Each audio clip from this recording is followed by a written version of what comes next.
Momento de entrevista agora ao vivo com a professora de Relações Internacionais da SPM, que gentilmente atendeu o nosso convite, Denilde Holdshake. Acertei, professora, o seu sobrenome. Bom dia, bem-vinda à Nova Brasil. Bom dia, acertou sim. Obrigada pelo convite. Muito obrigado por atender o nosso convite, professora. O nosso assunto hoje é a escolha por Donald Trump do seu vice, do seu candidato a vice nas eleições americanas de novembro deste ano. Ele escolheu um senador de 39 anos, jovem, pelo estado de Ohio, que é um swing state, um estado que costuma ajudar a definir as eleições americanas. O que representa essa escolha desse vice para a candidatura de Donald Trump após e em meio ainda a toda essa repercussão do atentado do último sábado na Pensilvânia, professora? Olha, primeiro ele fez muito suspense, né? Demorou para escolher, deixou aí para o último minuto dentro da convenção, haviam vários candidatos.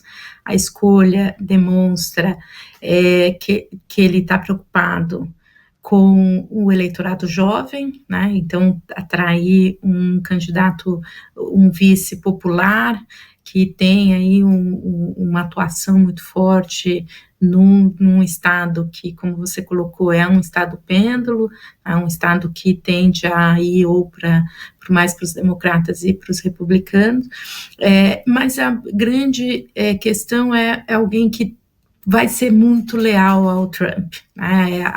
A escolha que ele tinha feito do Pence durante a sua primeira presidência é vista por ele, pelos seus partidários mais próximos, de que foi uma traição. Então, um dos critérios era ter alguém que pudesse ser muito fiel e ser muito próximo das próprias ideias do Trump, né? O Vance, ele mudou de posição ao longo da sua trajetória, era um crítico ao Trump, passou a ser um dos mais leais ao Trump, tem uma plataforma muito próxima do que as plataformas e as agendas que o Trump defende.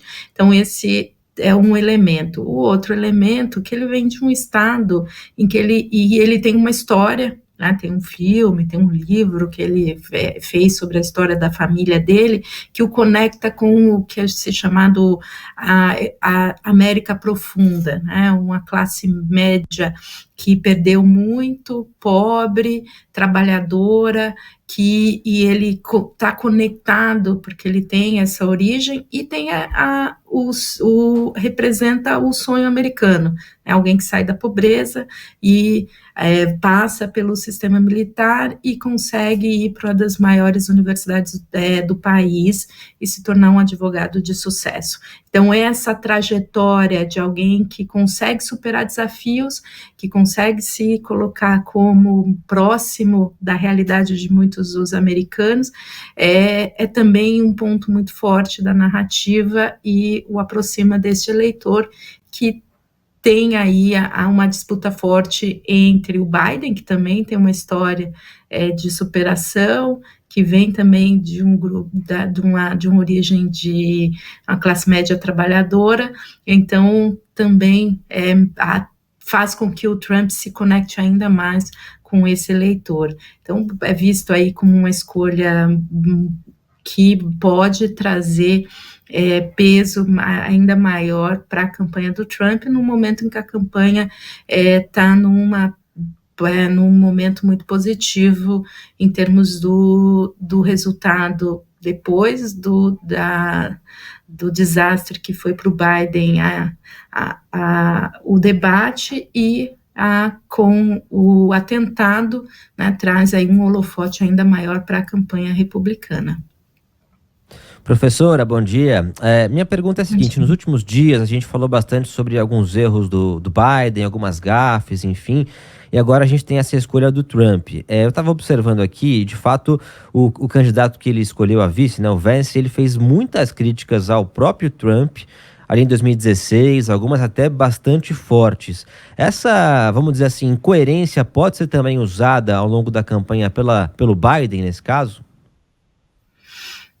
Pode já estar sendo usada, Rafael. Eles já estão usando, mostrando, olha, ele fez críticas muito contundentes, mudou de opinião para mostrar que é alguém que muda de opinião e não tem coerência, mas o grande medo do Biden é essa conexão que o Vance tem com o eleitor, que vem sentindo que as políticas do Biden não são políticas que olham para esse eleitor pobre, que do meio oeste americano, né, do cinturão da ferrugem, e que ele pode falar mais próximo a esse eleitor. Então eles já começaram também a colocar, olha, ele fala que conhece o eleitor trabalhador e está conectado, né, o Vance, com o eleitor trabalhador, mas é só discurso, porque no fundo ele é parte da elite hoje, é parte dos grandes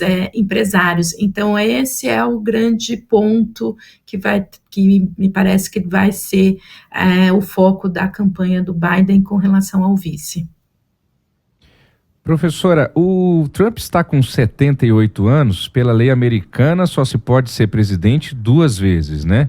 O senador escolhido por ele de 39 anos é um potencial sucessor do Trump dentro do Partido Republicano? Já pode ser considerado assim? Ele ganha esse peso, né? Ele ganha possibilidade de ser o representante, e esse também é um dos pontos que tem sido colocados, que o Trump tinha colocado na sua escolha, que gostaria alguém que pudesse ser o seu sucessor. Então, escolher alguém jovem que tem essa possibilidade é importante, mas a gente pode olhar para outros vices que também tinham potencial. Mesmo o próprio Biden, quando era vice do Obama, havia uma expectativa, e no final o Obama escolheu a Hillary para ser a candidata e não o Biden. Então isso vai depender muito da química que vai acontecer se eleitos, como se concretizarem e vencer a eleição, qual vai ser a química que tem entre o vice, e vai também o quanto o candidato, hoje candidato a vice, vai conseguir se articular dentro do partido, e conseguir ser uma pessoa proeminente. Ser jovem é um ponto importante, mas também a falta de experiência, né? Ele está no primeiro mandato de senador, a falta de experiência política é um ponto negativo para ele. Ele vai ter que demonstrar que é capaz de falar com um público mais amplo, que conseguir, de fato, conseguir se articular dentro do partido. Então, a escolha é positiva para ele, mas ainda tem muito que ele precisa demonstrar para ganhar a confiança dos partidários, e considerando que tinham vários outros concorrentes, né, e vários concorrentes com também muito peso dentro do partido. Muito bem, 8h55, essa é a professora de Relações Internacionais da ESPM, a Denilde Holzhacke. Professora Denilde, muito obrigado pela gentileza da entrevista. Até uma próxima oportunidade. Eu que agradeço. Bom dia para vocês. Um ótimo dia.